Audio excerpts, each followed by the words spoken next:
जय श्री राम, जय हनुमान, जय नीम करोली बाबा।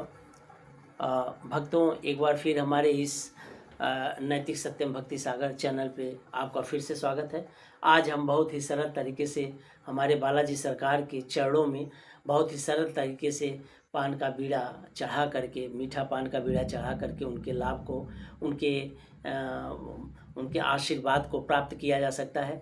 और ये तरीका हम आपको बताएंगे कि किस तरीके से हनुमान संकट मोचन बालाजी सरकार के चरणों में पान का बीड़ा चढ़ा करके उनके कृपा को प्राप्त कर सकते हैं। जैसा कि हमारे प्राचीन ग्रंथों में बताया गया है और हमारे ऋषि मुनियों द्वारा बताया गया है कि हनुमान जी की पूजा करने के बाद उन्हें पान का बीड़ा अर्पित किया जाता है। कहते हैं कि हनुमान जी को पान का बीड़ा बहुत पसंद है, उनका पान अलग ही तरह से बनता है। आइए पान का बीड़ा अर्पित करने के उद्देश्य और आपको फ़ायदा बता दें कि किस तरीके से हनुमान जी का पान का बीड़ा बनता है। पान का बीड़ा हनुमान जी के संकट मोचन हनुमान जी के पान का बीड़ा कुछ अलग तरीके से बनता है। इसमें क्या क्या होता है वो चीज़ों का नाम बता दे रहे हैं। उसमें कत्था, गुलकंद, सौंफ, खोपरे का बूरा यानी नारियल और सुमन का तरी, ये जो पान बनाते हैं, पान का बीड़ा बनाते हैं, उनको पता होता है। जो पनवाड़ी होते हैं उनको जानकारी होती है कि पान में क्या क्या लगता है, कैसे लगता है। उनको कहेंगे तो वो बना के आपको अच्छे से दे देंगे।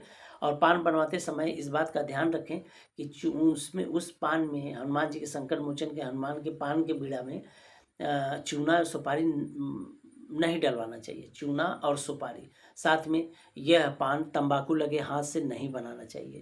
जिस हाथ में तंबाकू लगे हों उस हाथ से बालाजी सरकार संकट मोचन का पान का बीड़ा नहीं बनाना चाहिए। किस तरीके से पान का बीड़ा अर्पित करना चाहिए?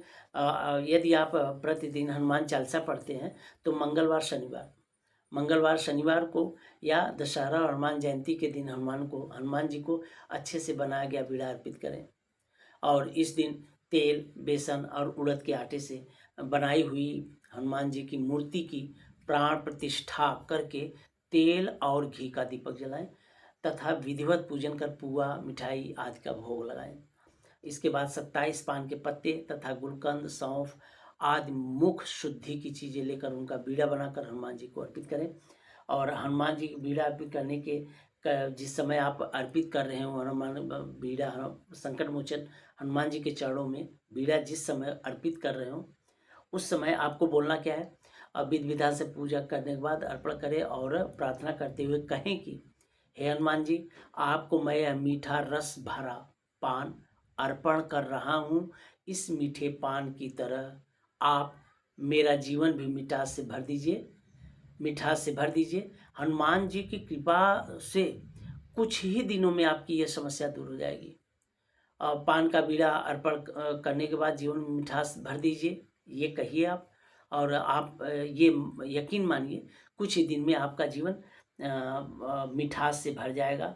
और ये पान का बीड़ा अर्पण करते समय आप जान लीजिए कि कुछ ही दिनों में आपका ये किस तरीके से पान का बीड़ा आपको फ़ायदा पहुंचाता है। जैसे कुछ फ़ायदा आपको बता देते हैं। नंबर 1, सभी तरह की मनोकामनाएं पूर्ण होती हैं। नंबर 1। दूसरा, सभी तरह के संकट दूर होते हैं। तीसरा, मन में निर्भीकता का संचार होता है।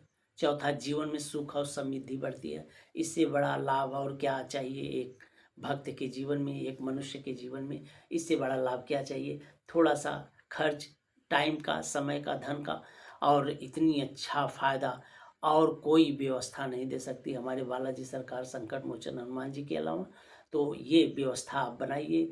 पान का बीड़ा शनिवार, मंगलवार के दिन हनुमान चालीसा को पढ़ते हुए प्रभु के चरणों में अर्पित करिए और इसका लाभ उठाइए। इन्हीं शब्दों के साथ जय श्री राम, जय हनुमान, जय नीम करोली बाबा।